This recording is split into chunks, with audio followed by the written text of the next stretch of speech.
DJ निकले भगवान शिव मंदिर चौक। आई दिन के बाद हम तो नहीं मिले। Mobile number 8709661769। हम जाए छी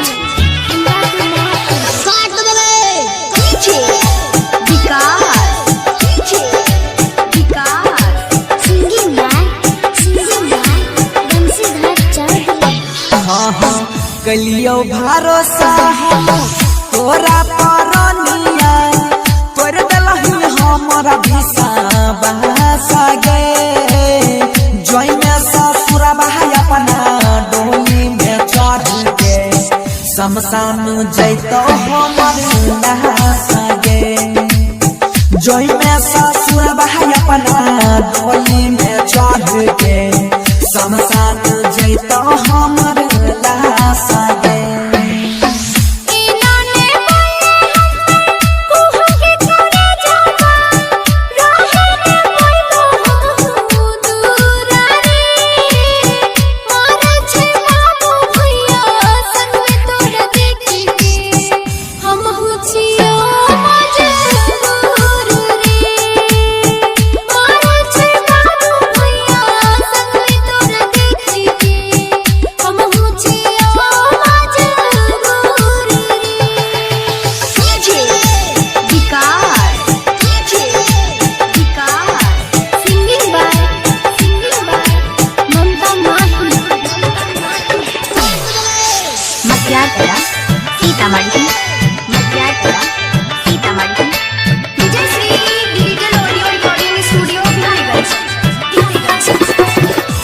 सुबह